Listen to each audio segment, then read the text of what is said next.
คนหูบ่ว่าประเทศลาวก็มีการเปลี่ยนแปลงดินฟ้าอากาศอยู่ตลอดเช่นเดียวกันกับประเทศอื่นๆในทั่วโลกและการศึกษาก็มีผลกระทบเช่นเดียวกันนักเรียนแม่นกลุ่มคนที่ได้รับผลกระทบหลายที่สุดโดยเฉพาะเด็กที่ด้อยโอกาสอาศัยอยู่เขตห่างไกลศอกหลีกหรือในพื้นที่ที่มีภัยพิบัติเกิดขึ้นอยู่เรื่อยๆและพวกเฮาจะช่วยพวกเขาในการทำมือแนวใด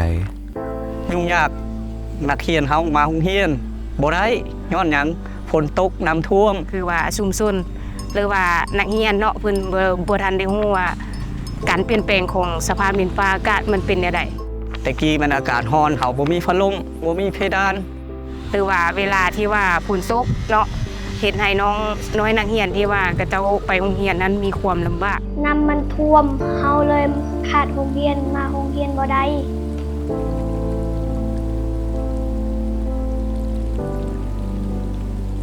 แต่กี้ห้องน้ำยังใส่ได้ปกติย้อนมีน้ำบ่พอใส่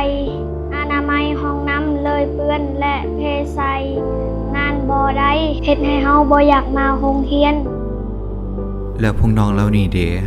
จะได้รับการศึกษาที่คงทนต่อการเปลี่ยนแปลงดินฟ้าอากาศแนวใด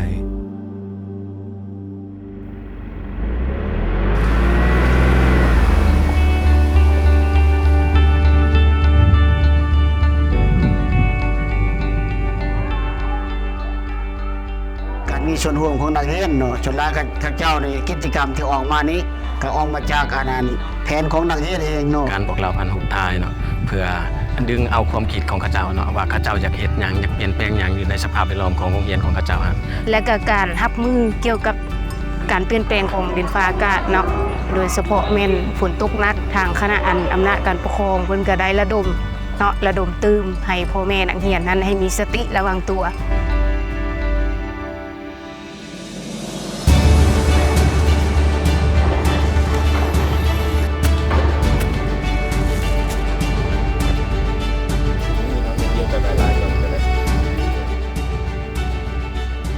ในปีหน้าเฮาอยากให้ห้องน้ำสะอาดมันใส่งานได้เฮาอยากมาโรงเรียนทุกมื้อ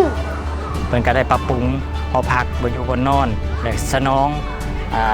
สิ่งอำนวยความสะดวกต่างๆอยู่ในโรงเรียนเป็นต้นเนาะคือว่าอยู่ในท่าเกียมพร้อมเนาะในการรับมือกับภัยพิบัติธรรมชาติในปัจจุบันนี้หลายขึ้นเนาะอันนี้ก็ภาคภูมิใจและได้เห็นเนาะสภาพอันเป็นอันใหม่เนาะเปลี่ยนแปลงจากอันเก่าเป็นอันใหม่ดึงดูดจิตใจให้นักเรียนหันเนาะมาโรงเรียนและก็คิดว่าในอนาคตนี้ถ้าได้โครงการนี้สืบต่อมาอย่างนี้ก็คิดว่าจะเข้ามามีส่วนร่วมในการพัฒนาและก็สร้างความมั่นคงให้แก่โรงเรียนนี่หลายขึ้นเนาะการรับฟังเสียงของเด็กและลงทุนด้านงบประมาณใส่แผนการปรับตัวในวันนี้จะช่วยการศึกษาที่มีความคงทนและยืนยงในมือหน้าอนาคตที่ดีของเด็กทุกคน